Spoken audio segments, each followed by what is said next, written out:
Se você clicou nesse vídeo, mas não crê em nada, não tem nem religião, calma. E se você já é meu inscrito e está pensando em se desinscrever, calma também. O meu canal não é um canal religioso. Eu creio em Deus como nosso soberano e em Jesus Cristo como seu filho. Mas se você não crê, tudo bem. Porém, nessa data, eu quero que você fique nesse vídeo, porque aqui nós falamos de cinema. E eu quero que você analise junto comigo esse filme, independentemente de religião, de crença, de qualquer coisa, porque afinal ele está carregado de sentimento, simbolismo, representatividade, história, filosofia e assim eu posso continuar citando muitas outras coisas. Hoje temos o resumo e análise de A Paixão de Cristo. Em meio à neblina e árvores, Jesus Cristo está orando e clamando ao seu Pai. Ele acaba de ser traído e sabe muito bem disso. Judas está com os sacerdotes no templo de Jerusalém. Caifás, o sumo sacerdote,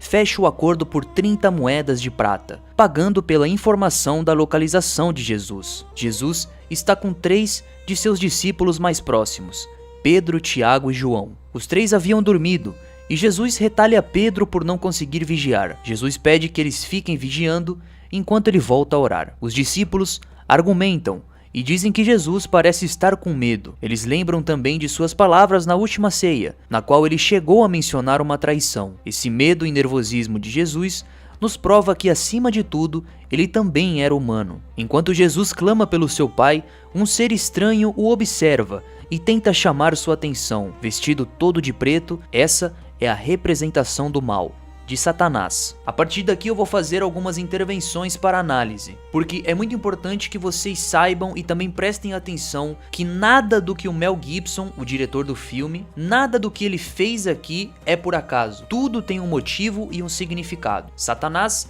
é interpretado pela atriz italiana Rosalinda Caletano, e talvez muitos duvidavam a respeito do seu gênero, já que era justamente isso que o diretor queria. O personagem foi feito propositalmente de forma andrógena, sem cabelo, até mesmo sem sobrancelhas. Sua dublagem é feita com uma voz masculina, inclusive no filme original. Porém, o seu rosto parece ser delicado, tem uns traços diferentes. Então, não tem uma aparência 100% definida, como para perceber se trata-se de um homem ou uma mulher. Tudo isso para causar um certo desconforto, estranhamento e reforçar a ideia de que é algo sobrenatural. Satanás insiste em tentar Jesus. Uma cobra vai em direção a ele. Jesus pede ao Senhor que seja feita a sua vontade e não a dele. Jesus pisa na cabeça da cobra, ergue-se e agora sim ele está pronto. Pois agora os soldados chegam no local, sendo guiados por Judas. Eles perguntam por Jesus de Nazaré. Judas lhe dá um beijo e Jesus o olha e diz: Judas, você trai o filho do Pai com um beijo. Pedro, na tentativa de salvar Jesus, parte para cima dos soldados e acaba cortando a orelha de um deles, o Malco. Jesus segura o ferimento, olhando nos olhos do soldado. Depois ele levanta e ordena Pedro a deixar a espada, pois quem vive pela espada morrerá pela espada. Malco tem sua orelha restaurada e Jesus se entrega aos soldados, que de forma agressiva o prendem com correntes e cordas, tal qual um animal. Após apanhar durante todo o caminho, Jesus é apresentado para Caifás. Mas antes, 2 soldados romanos perguntam o que está acontecendo, e um deles manda avisar o Pôncio Pilatos, o governador do Império Romano. Jesus de Nazaré está sendo julgado por blasfêmia. Algumas testemunhas dizem que ele cura as pessoas com a ajuda de demônios. Um dos membros do conselho diz que essas acusações são contraditórias, mas é retirado. Outro tenta impedir o julgamento também, pois diz que o conselho está incompleto, mas também é retirado de lá. Caifás pergunta para Jesus se então ele realmente é o Messias e filho do Pai. Jesus responde que é isso que ele é, e que todos verão o Filho sentado à direita do poder sobre as nuvens do céu. Mas para eles, essa foi a prova final da blasfêmia. E começa mais uma vez o ataque a Jesus. Judas e Pedro acompanham de perto. Um homem diz reconhecer Pedro como um dos discípulos de Jesus, ao que ele nega e diz não conhecer aquele homem. Em uma troca de olhares, Pedro lembra de um momento em específico. Ele diz para Jesus que não importa onde ele vá, sempre o seguirá, inclusive na prisão. Jesus então diz para Pedro que antes de que o galo cante 2 vezes, ele o negará 3 vezes.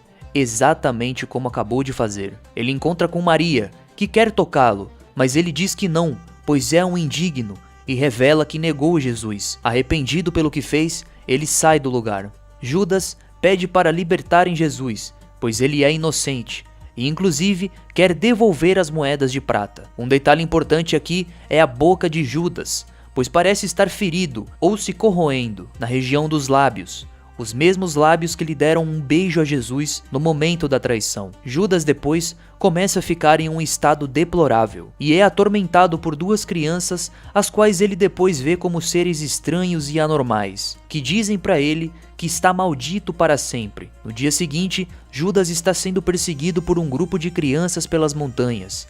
De perto, Satanás observa tudo. O tormento passa, mas Judas se depara com um jumento sem vida e em estado de decomposição. Ele está amarrado com uma corda. Corda essa que Judas pega, amarra na árvore e decide acabar com sua vida. O ambiente no qual Judas teve o seu fim é seco, sem vida, o que nos deixa entender a perda espiritual dele. Ele termina em silêncio e solidão, e aquela presença do mal, segundos antes dele decidir acabar com sua vida, significa que ele foi consumido pelo desespero. Os judeus agora entregam Jesus para Pôncio Pilatos, que pede explicação pelo julgamento desse homem, pois os sacerdotes dizem que ele merece ser executado. Pôncio Pilatos não parece convencido pela explicação e chama Jesus para um interrogatório privado. Pilatos pergunta a Jesus se ele é rei. Jesus responde que foi para isso que ele nasceu e que todos aqueles que ouvem a verdade ouvem sua voz. Pilatos então pergunta o que é a verdade, para em seguida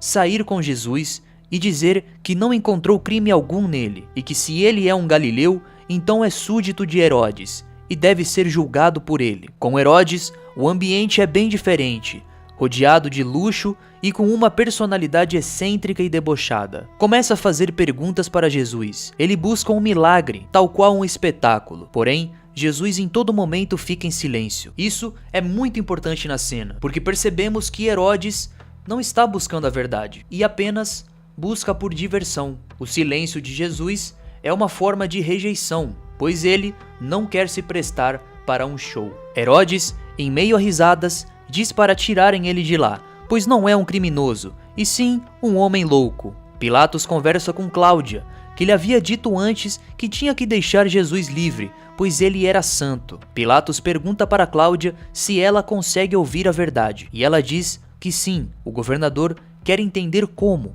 ao que ela responde que se ele não vai ouvir a verdade, ninguém pode lhe dizer. Pilatos então diz que a sua verdade é que durante 11 anos coordenou rebeliões naquela região e que se não condenar aquele homem, os sacerdotes começariam uma, e se condená-lo, os seus seguidores também começariam. No entanto, de qualquer modo, haverá sangue, inclusive o dele. A conversa é interrompida, pois um soldado revela que Herodes se recusou a condenar Jesus e ele estaria sendo levado de volta. Pilatos diz que não quer causar uma revolta, mas isso já é tarde demais. Pilatos diz para o povo que Herodes não viu crime algum nele, e volta a repetir que ele também não, mas o povo e os sacerdotes estão revoltados. No entanto, Pilatos diz que cada ano ele liberta um criminoso para o povo, e apresenta o assassino condenado Barrabás, e pergunta quem querem que ele liberte, o assassino Barrabás ou Jesus, que diz ser o Messias. O povo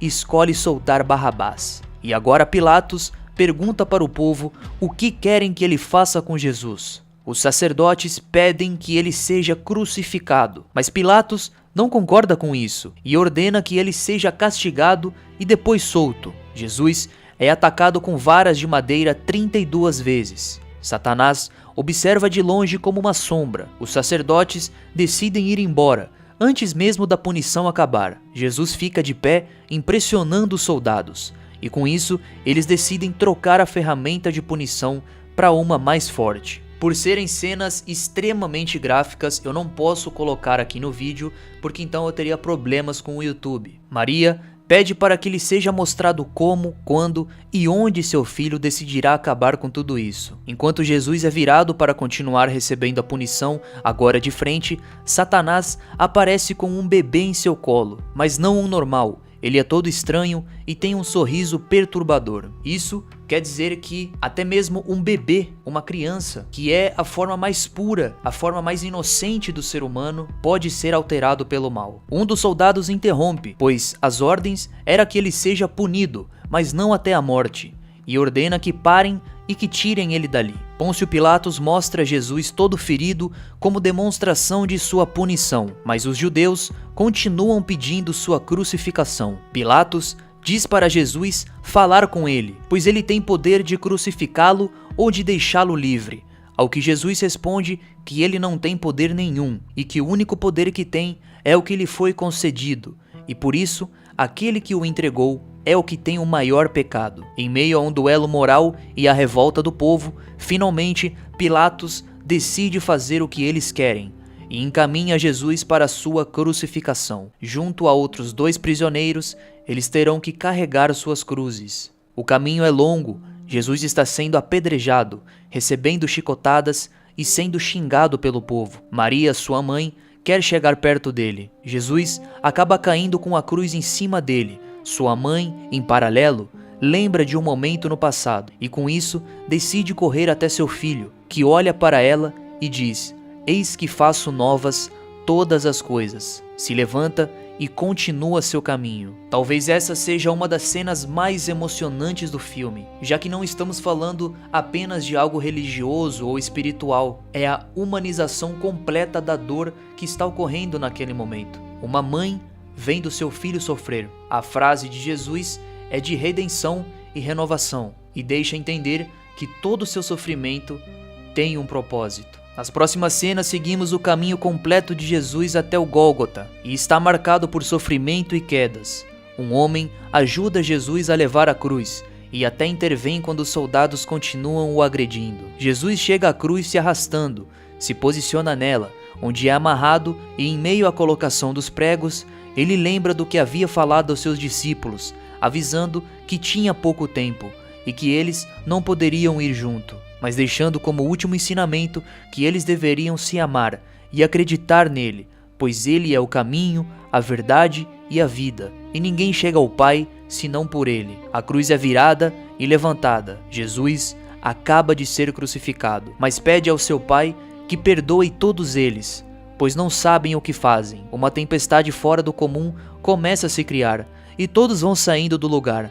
Maria vê de perto o seu filho. Jesus olha para o céu e diz: "Pai, em tuas mãos entrego o meu espírito." A tempestade começa, o templo é partido ao meio, os soldados olham de forma estranhada para o corpo de Jesus e o sumo sacerdote cai em prantos. Jesus está nos braços de Maria, que olha diretamente para a câmera. Vemos pedras se mexendo, uma luz entrando, para finalmente vermos Jesus novamente, que levanta com uma ferida em sua mão e segue o seu caminho. E assim, o filme acaba. Esse filme é marcado por uma série de questões, tanto no longa-metragem em si, como em sua produção e bastidores, que vocês conseguem achar vários vídeos que falam sobre isso. A interpretação por parte do Jim Caviezel me parece fantástica. A construção da história é marcada por cenas bem explícitas e de sofrimento, que inclusive me fizeram pausar várias vezes o filme para ter que recapacitar um pouco e poder continuar com a análise. Acredito que também possa ser pela forma na qual eu estou vendo, não é